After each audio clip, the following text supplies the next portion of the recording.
आपने अक्सर सुना होगा, बड़ी मशहूर एक कवाली है कि हज़रत बिलाल ने अजान नहीं दी थी तो सूरज ही नहीं निकला। और सर वो कवाली बड़ी हिट हुई है। हज़रत बिलाल के साथ हमारी वैसी अकीदत है, नबी इस्लाम के वो मुअज़्ज़िन भी थे और आशिक़ रसूल भी थे। और सही बुखारी में आता है कि हज़रत उमर कहा करते थे, अबू बकर हमारे सैयद हैं जिन्होंने हमारे सैयद बिलाल को आज़ाद किया।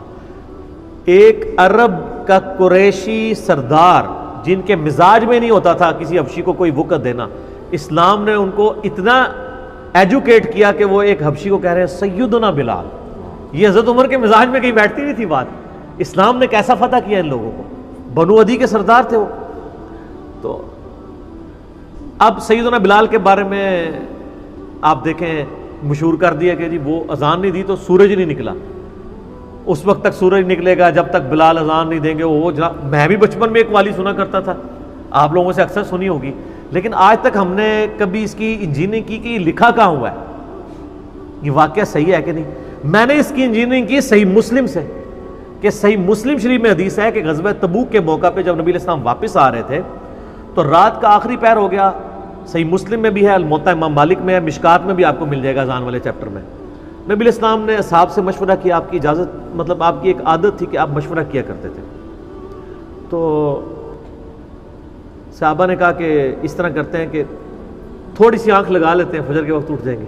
आपकी ख्वाहिश ये थी कि नमाज पढ़ के ही सोएं आप, कहीं ऐसा ना हो आंख। तो सहाबा ने कहा या रसूल अल्लाह ड्यूटी लगा देते हैं हज़रत बिलाल की। आगे मैं बात कर रहा हूँ कि हज़रत बिलाल अज़ान नहीं देंगे तो वैसे ही सूरज नहीं निकलना, तो कज़ा होने का तो खतरा ही कोई नहीं। ये इन्वर्टेड कामा में सैयदना बिलाल को एक ऊँट पे बिठाया गया, सही मुस्लिम के अल्फाज हैं।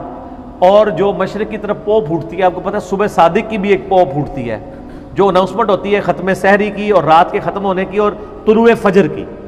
और जब सूरज बाहर निकलता है वो तो तुलुए आफ्ताब होता है। वो फूटने की तरफ वो खड़े हो गए कि मतलब वो ऊँट पे बिठा के कि भाई जैसे ही वो पू फूटेगी मैं सबको जगाऊंगा। अल्लाह करना क्या हुआ कि उनको भी नींद आ गई। फिर उस दिन सूरज ही नहीं निकला। लेकिन वो कहानी में नहीं निकला था, रू में, मुस्लिम शरीफ में निकल आया और अल-मुवत्ता मालिक में भी निकल आया। वो इतना निकला कि सहाबा के अल्फाज है कि सूरज अच्छा खासा बुलंद हो गया, चाश्त का वक्त आ गया, थोड़ा नहीं निकला, बुलंद हो गया। तो सबसे पहले नबी इस्लाम की आंख खुली और फिर सैयदना उमर और बाकी साहब जागे। तो साहबा ने कहा हमारी नमाज, आप फरमाया यही वक्त है। आपने बिलाल से कहा अजान दो, ठीक है। यकीन करें ये जुमले बोलते हुए दिल नहीं करता कि इस तरह के मैं जुमले बोलूं, लेकिन आपके दिमाग में ड्रिल नहीं होगा। इन नबी इस्लाम ने उनको नहीं डांटा कि भी आज बिलाल तेरे इखलास में कोई कमी आ गई थी, सूरज को निकला, ड्यूटी तेरी लगी सी सूरज ना करने दी, ऐसी कोई बात नहीं हुई। और आप फरमाया यही वक्त है। आपने सूरज निकला हुआ इकामत और जमात के साथ फजर की नमाज अदा की। और फिर आपने फरमाया जब कोई शख्स सो जाए या भूल जाए तो जैसे याद आए उसी वक्त नमाज पढ़ ले, यही नमाज का वक्त है उसके लिए। लेकिन आदि मुजरिम ना हो कि एक रोजाना 2:30 बजे सोता है तो फिर सुबह 8 बजे उठ के फजर जमात कराता है, ये ना है, नहीं तो ये कभी कभार ऐसे। तो इस हदीस से ये भी एक मसला निकला। दूसरा मसला निकला इंजीनियरिंग वाला, इंजीनियरिंग फिरके वाला नहीं, इंजीनियरिंग वाला, कि सैयदना बिलाल की जब ड्यूटी लगी हुई थी, जब उनकी इज्जत भी स्टेक पे थी, एक आम हालत में अज़ान नहीं दी तो सूरज ना निकलना कोई बड़ा कमाल नहीं है। जब उनकी इज्जत स्टेक पे लगी थी कि उनकी ड्यूटी लगी है कि भाई आज तो सूरज नहीं निकलना, ध्यान करना ही भाई, उस दिन तो सूरज निकल आया। और हज़रत बिलाल का अल्लाह ताला ने कोई लिहाज नहीं किया, नाऊज़ु बिल्लाह मिन ज़ालिक। सर वो दूसरी कहानी थी, ये मुस्लिम शरीफ है, इस तरह नहीं सूरज रुका करते, ठीक है। ये सब की सब कहानियाँ चल रही हैं, इन कहानियों के ऊपर हम कहते हैं कि ये रू ना लगाया करें, सच्ची बात बयान करें। तो सच्ची बात बयान करेंगे सर, आपकी पब्लिक छट जाएगी और आपको रुला के रू करवा देगी, ये मजमे छट जाएंगे। आप सच्ची बात करना शुरू करें, मजमे छटेंगे, ये हकीकत बात है। हमें लोग कहते हैं मस्जिद में जाके जनाब दर्स दें, किस मस्जिद में दें?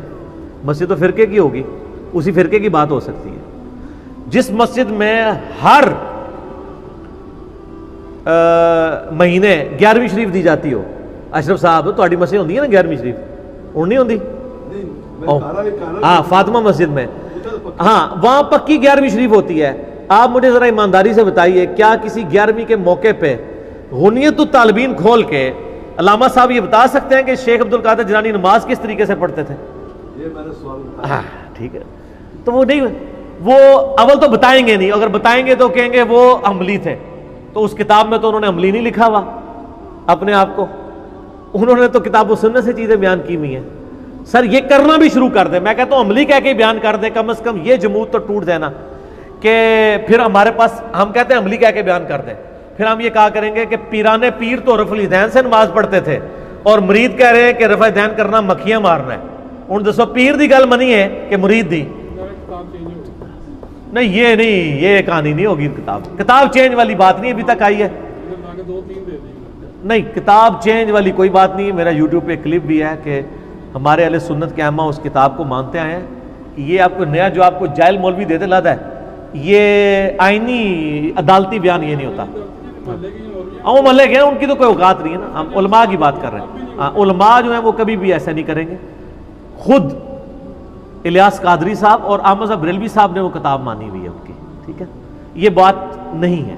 वो चंद एक मौलवी जो है वो आपको बताऊं मैं, ऐसे ऐसे जवाब निकाल लेते हैं कि जो एग्जिस्ट ही नहीं कर रहे होते, वो आप जवाब को सीरियस ना लिया करें, उनके बड़े उलमा से पूछें। मसलन मैं आपको छोटी सी बात करता हूँ, एक इन्होंने कहानी कराई है कि रफुल दैन इसलिए होता था कि बुत रख के आते थे। ये आम छोटे मोटे मौलवी तो ये कहानी कराते हैं हर मस्जिद के, लेकिन अगर आप बरेलवी देवबंदियों के उलमा से पूछे ना तो वो गुस्सा खा जाते हैं। वो कहते हैं नहीं हमने कब ये कहा है, हम तो रफुल दैन को इसकी वजह से मनसूख ही नहीं मानते, ये तो कोई बात नहीं है। हम कब कहते हैं कि बुत रख के आते थे, हम तो हदीसों के ऐसे मनसूख मानते हैं जिनको वो सही समझते हैं। तो ये पैंतरे बदल लेते हैं। याद रखिएगा, इन्होंने पब्लिक के लिए और कहानियां रखी होती हैं, और जब इल्मी, जब वो कहते हैं ना, जब अदालत में केस पेश होता है ना, वो कहते हैं वो तो मेरा सियासी बयान था। समझ आई?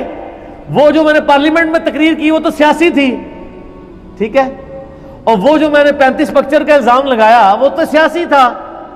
अब मैं माफीनामा लिख देता हूं, मैंने तो सुनी सुनी बात आगे कर दी थी। इन लोगों को नहीं पता कि सही मुस्लिम में हदीस है कि इंसान के झूठा होने के लिए काफी है कि हर सुनी सुनाई बात को बगैर तहकीक के आगे कर। ठीक हो, आगे